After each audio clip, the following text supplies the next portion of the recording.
ಹಾಗಾಗಿ ಅವ್ರನ್ನ ದಯಮಾಡಿ ನಿಮ್ಮಲ್ಲಿ ಕೈ ಜೋಡಿಸಿ ಮನವಿ ಮಾಡಿ ಕೇಳ್ಕೊಂಡಿದ್ದೀನಿ ನಾನು. ನಿಮ್ಗೊಂದು ಅವಕಾಶ ಸಿಕ್ಕಿದೆ, ಉಪಚುನಾವಣೆ ಬರ್ತದಂತ ನಾವು ಯಾರೂ ನಿರೀಕ್ಷಿಟ್ಟಿಲ್ಲ.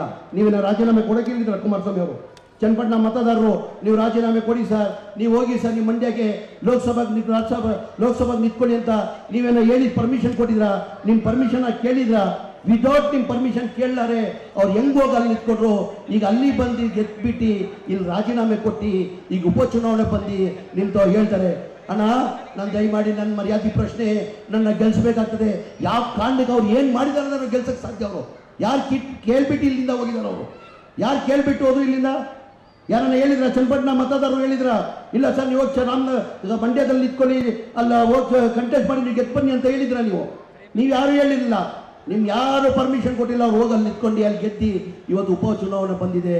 ದಯಮಾಡಿ ನಿಮ್ಮಲ್ಲಿ ಮನವಿ ಮಾಡ್ಕೊಳ್ಳೋದು, ಸರ್ಕಾರ ಕಾಂಗ್ರೆಸ್ ಸರ್ಕಾರ ಇದೆ, ನಮ್ಮ ನಾಯಕರಾದಂಥ ಡಿ ಕೆ ಶಿವಕುಮಾರ್ ಸಾಹೇಬರಿಗೆ ಅದಕ್ಕಿಂತ ಹೆಚ್ಚಾಗಿ ಚನ್ನಪಟ್ಟಣದ ಬಗ್ಗೆ ಕಾಳಜಿ ನಮ್ಮ ಡಿ ಕೆ ಸುರೇಶ್ ಅವ್ರು ಇಟ್ಕೊಂಡಿದ್ದಾರೆ. ಅವ್ರು ಸುರೇಶ್ ಅವ್ರು ಎಂತವ್ರಂತ ನನ್ಗಿಂತ ಹೆಚ್ಚಿಗೆ ಈ ರಾಮನಗರ ಜಿಲ್ಲೆ ಜನತೆಗೆ ಗೊತ್ತಿದೆ. ಸುರೇಶ್ ಅವ್ರ ಬಗ್ಗೆ ರಾಮನಗರ ಜನತೆಗೆ ಗೊತ್ತಿದೆ ಸುರೇಶ್ ಅವ್ರು ಏನಂತ. ದಯಮಾಡಿ ನಿಮ್ಮಲ್ಲಿ ನಾನು ಮನವಿಯನ್ನ ಮಾಡ್ಕೊಳ್ಳೋದು, ಕಾಂಗ್ರೆಸ್ ಸರ್ಕಾರ ಇನ್ನೂ 3.5 ವರ್ಷ ಇದೆ. ತಮಗೆಲ್ಲ ಗೊತ್ತೈತೆ, ಕಾಂಗ್ರೆಸ್ ಸರ್ಕಾರದಲ್ಲಿ ಚುನಾವಣೆ ಟೈಮಲ್ಲಿ ನಾವು ಘೋಷಣೆ ಮಾಡಿದ್ವಿ 5 ಗ್ಯಾರಂಟಿ ಅಂತ ನಾವು ಘೋಷಣೆ ಮಾಡಿದ್ವಿ. ಆ 5 ಗ್ಯಾರಂಟಿನ ನಂಬಿ ಜನ ರಾಜ್ಯದಲ್ಲಿ ನಮ್ಮನ್ನ 137 ಸೀಟನ ಗೆಲ್ಸ್ಕೊಟ್ರು. ಗೆದ್ದಾದ್ಮೇಲೆ ಏನಂದ್ರು ವಿರೋಧ ಪಕ್ಷದವ್ರು ಏನಂದ್ರು, ಈ ಗ್ಯಾರಂಟಿ ಚುನಾವಣೆ ಟೈಮಲ್ಲಿ ಬರೀ ಭಾಷಣ ಇವ್ರು ಘೋಷಣೆ ಮಾಡಿರೋದು, ಈ ಗ್ಯಾರಂಟಿ ಕೊಡೋಕ್ಕೆ ಸಾಧ್ಯ ಆಗಲ್ಲ, ಈ ಗ್ಯಾರಂಟಿಗಳು ಕೊಟ್ಟರೆ ಕನಿಷ್ಠ 55ರಿಂದ 60 ಸಾವಿರ ಕೋಟಿ ಆಗ್ತದಂದ್ರು.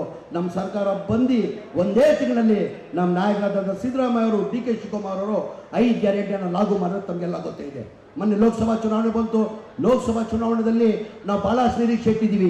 ಈ ಗ್ಯಾರಂಟಿಗಳು ಕೊಟ್ಟಿದ್ದರಿಂದ ನಾವು ಭಾಳ ನಿರೀಕ್ಷೆ ಇಟ್ಟಿದ್ವಿ. 15ರಿಂದ 20 ಸೀಟ್ ನಾವು ಗೆಲ್ತೀವಿ ಅಂತ ನಾವು ನಿರೀಕ್ಷೆ ಇಟ್ಕೊಂಡಿದ್ವಿ. ನಿರೀಕ್ಷೆ ತಕ್ಕಂಗೆ ನಮ್ಮ ರಿಸಲ್ಟ್ ಬಂದಿಲ್ಲ. ನಾವು ಬರೀ ಒಂದಿದ್ದು 9 ಸೀಟನ್ನು ಗೆದ್ವಿ. ನಾವು ಒಂದಿದ್ದು 9 ಗೆದ್ವಿ. ಭಾಳ ಜನ ಮುಖಂಡರುಗಳು, ಲೀಡರ್ಗಳು ಬಂದು ಹೇಳಿದ್ರು, ಸರ್ ನೀವು ಗ್ಯಾರಂಟಿ ಕೊಟ್ಟಿದ್ದು ಏನೇನೂ ಉಪಯೋಗ ಆಗಲಿಲ್ಲ, ದಯಮಾಡಿ ಈ ಗ್ಯಾರಂಟಿಗಳನ್ನ ರದ್ದು ಮಾಡಿ ಅಂತ ಭಾಳಷ್ಟು ಮುಖಂಡರುಗಳು ಚುನಾವಣೆ ಆದಮೇಲೆ ಹೇಳಿದ್ರು. ಒಂದೇ ಮಾತಂದ್ರು ನಮ್ಮ ನಾಯಕರಾದಂಥ ಸಿದ್ದರಾಮಯ್ಯ ಅವರು, ಡಿ ಕೆ ಶಿವಕುಮಾರ್ ಸಾಹೇಬರು ಒಂದೇ ಹೇಳಿದ್ರು, ಈ ಗ್ಯಾರಂಟಿಗಳು ಕೊಟ್ಟಿರೋದು ನಾವು ರಾಜಕೀಯ ಲಾಭಕ್ಕೋಸ್ಕರ ಇಲ್ಲ, ಜನಗಳು ಬಡವರು ಒಳ್ಳೇದಾಗಲಿ ಹಿನ್ನೆಲೆ ಕೊಟ್ಟಿರೋದು. ಕಾಂಗ್ರೆಸ್ ಸರ್ಕಾರ ಯಾವತ್ತೂ ಇರ್ತದೆ, ಈ ಗ್ಯಾರಂಟಿಗಳು ನಿಲ್ಸೋಕ್ಕೆ ಪ್ರಶ್ನೆನೇ ಬರಲ್ಲ ಅಂದರು.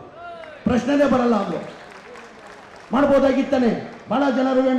ಭಾಳ ಜನ ಮುಖಂಡರುಗಳು ಬಂದು ಹೇಳಿದ್ರು ಲೋಕಸಭಾ ಚುನಾವಣೆ ಆದಮೇಲೆ, ಮನೆ ಮುಖ್ಯಮಂತ್ರಿಗಳಿಗೆ ಸರ್ ಈ ಗ್ಯಾರಂಟಿಯಿಂದ ನಮಗೆ ಏನೇನೂ ಲಾಭ ಆಗಿಲ್ಲ, ದಯಮಾಡಿ ಈ ಗ್ಯಾರಂಟಿಯನ್ನು ತೆಗೆದಾಕಿ ಅಂದ್ರೆ ಈಗ ಇಬ್ಬರೂ ಸೇರಿ ಒಂದೇ ಮಾತಂದ್ರು, ಈ ಗ್ಯಾರಂಟಿ ನಾವು ಕೊಟ್ಟಿರೋದು ಜನಗಳು ಒಳ್ಳೇದಾಗಲಿ, ಬಡವ್ರಿಗೆ ಒಳ್ಳೇದಾಗಲಿ ಅಂತ, ನಾವು ರಾಜಕೀಯ ಲಾಭಕ್ಕೋಸ್ಕರ ಕೊಟ್ಟಿಲ್ಲ.